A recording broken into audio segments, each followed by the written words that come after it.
Assalamualaikum. Mulai.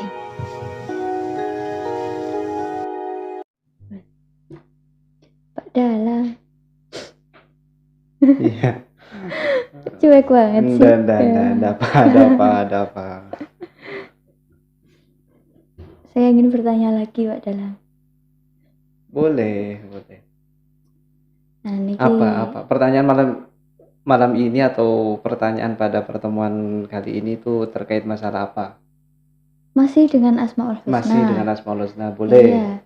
Nah, saya yang ingin bertanya tentang bentuk-bentuk Asmaul Husna. Bentuk-bentuk Asmaul. Iya.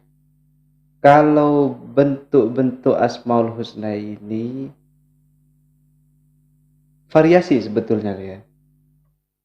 Tepatnya dalam masalah urutannya itu dan penyebutannya atau bentuk per kalimatnya gitu loh. Itu kan variasi, ada variasinya, bervarian lah tergantung dari sumber atau referensi yang kita gunakan. Semisal atau begini saja, sampean hafal Asmaul Husna enggak? Alhamdulillah Hafal. hafal. Coba saya ingin tahu. Bismillahi bada'na walhamduli rabbina wassalatu wassalam li nabi habibina. Ya Allah ya Rabbana anta maksuduna ridhoka maktubuna dunyana wa ukhrana.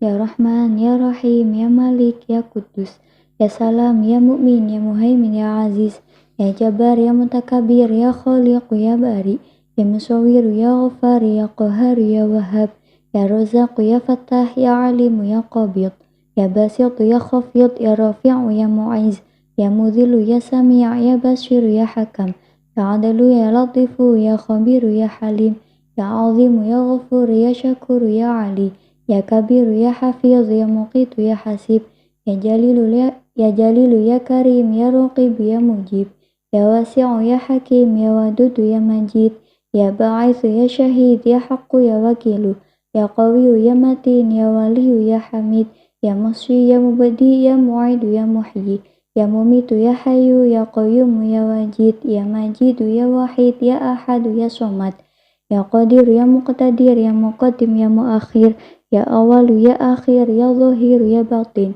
ya Wali ya Muta'ali ya Baru ya Tawabu ya Muntaqim ya Afu ya Rauf ya Malik Malikal Mulki Dzul Jalali wal Ikram ya Muqsitu ya Jami ya Ghani ya Mughni ya Mani'u ya Daru ya Nafi'u ya Nuru ya Hadi ya Badi'u ya Baqi ya Warisu ya Rashid ya Sabur azza jalla dzikruhu. Sudah. Kalau tidak salah ya, jadi yang Anda hafalkan itu hampir mirip dengan riwayatnya At-Tirmidzi. Seingat saya hampir mirip dengan riwayatnya At-Tirmidzi. Cuman kalau di riwayatnya Imam At-Tirmidzi itu tanpa menyebutkan al-ahad. Oh, tidak disebutkan. Tanpa menyebutkan al-ahad. Kalau punya kamu kan tadi ada kan? Iya. Tapi kalau di At-Tirmidzi tidak ada. Lah, dari berbagai periwayatan itu, seperti yang telah dijelaskan tadi kan macam-macam variasinya. Ada yang wallahul ladzi la ilaha illa huwar rahmanur rahim, ada yang seperti itu. Ada yang al-ilahur rabbul hannanul mannan ila akhirih sampai ke belakang. Ada yang lillahil wahidil apa itu? Pokoknya kayak gitu. Lillahil wahidi al-akhir al-awwal kalau enggak salah. Ada yang seperti itu. Itu tergantung dari periwayatannya. Kita dalam membaca Asmaul Husna itu mengikuti riwayat siapa gitu. Kemudian untuk bentuk-bentuk Asmaul Husna ada juga yang tidak disebutkan secara menyeluruh. Kalau yang Imam At-Tirmidzi kan menyeluruh, seakan-akan disebutkan semuanya kan begitu. Kemudian ada yang cuma menyebutkan dua, ya Hanan ya Manan ada. Kemudian ya Dayan satu. Kemudian banyak lagi contoh-contohnya dalam menyebutkan Asmaul Husna. Kemudian ada juga yang versi sendiri. Jadi kalau versi sendiri, semisal ada seorang ulama kemudian meneliti Asmaul Husna sendiri dan diurutkan menurut versi sendiri, ada juga yang seperti itu.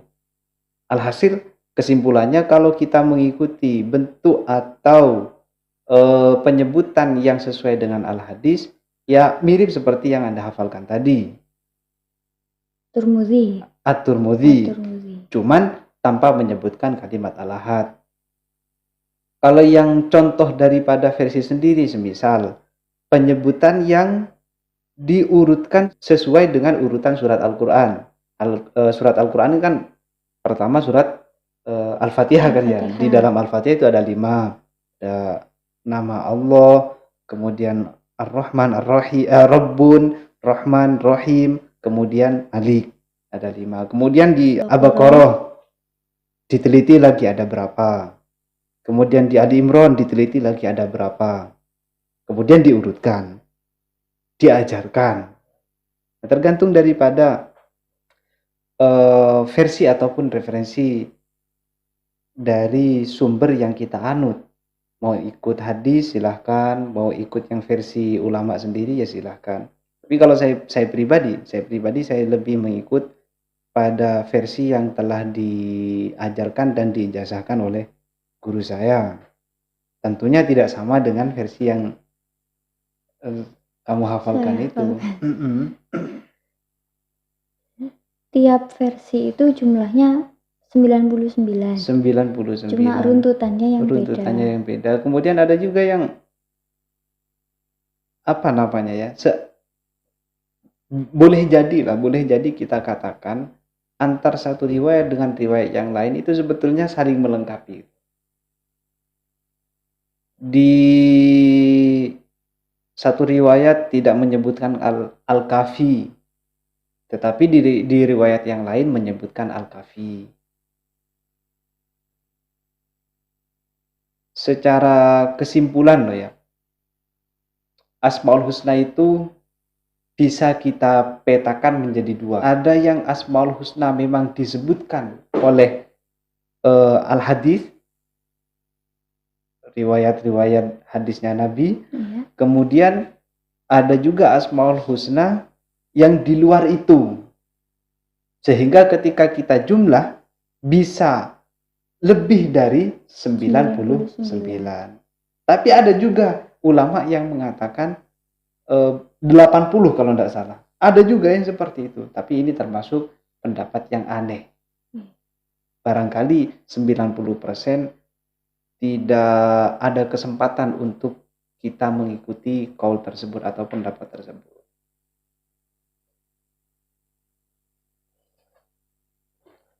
Berarti kalau tadi yang saya hafalkan kan dihitung jumlahnya 99. Ditambah dengan ada versi yang pakai ya Hanan, ya Manan. Lebih itu ya berarti ya? Bisa lebih. Iya. Tetapi semuanya kan saling melengkapi. Kemudian untuk yang kita bahas mungkin dari malam ini, kita coba mengikuti versinya Imam Al-Qurtubi, di mana Imam Al-Qurtubi mengurutkan Asmaul Husna dimulai dari yang nomor pertama adalah lafal syai'un. Aneh kan? Iya. Baru pertama kali menemukan. Ini kan tergantung dari ulamanya siapa, tergantung dari ijtihad ulamanya kan. Nah, kalau kita mengikuti Imam Al-Qurtubi sebagaimana yang akan kita bahas di hari-hari mendatang, beliau pertama kali menyebutkan Asmaul Husna dimulai dengan kalimat syai'un. Beliau menyebutkan kalimat syai'un itu tidak serta-merta karena mengikuti hawa nafsu, enggak, tentunya karena beliau adalah seorang ulama, tentunya melalui ijtihad. Kemudian juga Imam Al-Qurtubi menggunakan pendapat, merujuk pada pendapat yang diungkapkan oleh Ibnu Fawraq. Ibnu Fawraq itu mengatakan begini, sesuatu atau benda lah, benda mau dikatakan ada, maka sifat yang pertama kali melekat pada benda itu harus bersifat sesuatu. Ya kan? Kalau kita mengatakan sesuatu, berarti kan ada bendanya. Ada. Lah, iya. Oleh karena itu Imam Ibnu Faruk mengatakan suatu benda mau dikatakan ini ada atau tidak, maka sifat yang pertama kali harus melekat pada benda itu bersifat sesuatu dulu. Lah ini Ibnu Faruk pun tidak mengungkapkan dengan dasar hawa nafsu, enggak. Tetapi Ibnu Faruk juga mengungkapkannya berdasarkan dalil Al-Quran. Beliau berijtihad menggunakan ayat Qul ayyu syai'in, kalau tidak salah. Qul ayyu syai'in akbaru syahadatan. Qulillah. Kalau kita terjemahkan, apa sesuatu yang lebih kuat, yang lebih agung, atau yang lebih sempurna untuk dijadikan saksi? Jawabannya Allah. Berarti ketika saya bertanya apa sesuatu dan dijawab dengan Allah, secara tidak langsung Allah itu kan termasuk dari kategori sesuatu, ya kan? Oleh karena itu Ibnu Faruk menyimpulkan bahwa lafal syai'un adalah termasuk sifatnya Allah Ta'ala. Kemudian disampaikan juga oleh Imam Al-Qurtubi. Ayat ayyu syai'in akbaru syahadatan itu kan bermula dari pertanyaan orang-orang kufar kan, orang-orang musyrik. Mereka bertanya ke Nabi, wong, ya, anggaplah seperti itu. Kalau kamu betul-betul seorang utusan, coba buktinya atau yang menjadi saksi atau ijazahnya atas kenabian kamu itu apa? Buktinya itu apa? Saksinya siapa? Akhirnya Nabi diberi hujah, diajari hujah oleh Allah Subhanahu wa Ta'ala. Coba ketika kamu ditanya siapa yang menjadi saksi atas kenabian dan kerasulan kamu, maka jawablah dengan jawaban Allah. Bahasa Arabnya ya seperti itu, ayyu syai'in akbaru syahadatan qulillah. Berarti lafal Allah masuk dalam kategori syai'. Hampir mirip pertanyaan orang musyrik ini, mirip seperti pertanyaan-pertanyaan orang-orang yang di luar Islam menanyakan Nabi yang terakhir itu kalau betul Nabi, kalau memang benar-benar Nabi, apa coba saksinya? Siapa yang menjadi saksi waktu itu? Kemudian atas turunnya wahyu, siapa yang menjadi saksi? Tetapi kita tidak usah melanjutkan perdebatan masalah itu. Saya sudah capek bro. Kalau perdebatan masalah itu saya sudah capek. Udah lama saya masuk dalam dunia seperti itu, tapi sekarang saya merasa sudah waktunya untuk istirahat gitu. Cari kesibukan yang lain, ngobrol-ngobrol kayak gini. Ya. Berarti dulu Pak Dalang ini suka berdebat dengan orang yang seperti itu? Dikatakan suka sih enggak, tapi sering melayani gitu. Melayani perdebatan seperti itu. Kemudian sifat yang kedua, jadi kan pertama adalah syai'un menurut versinya Al-Qurtubi. Kemudian yang kedua adalah maujud.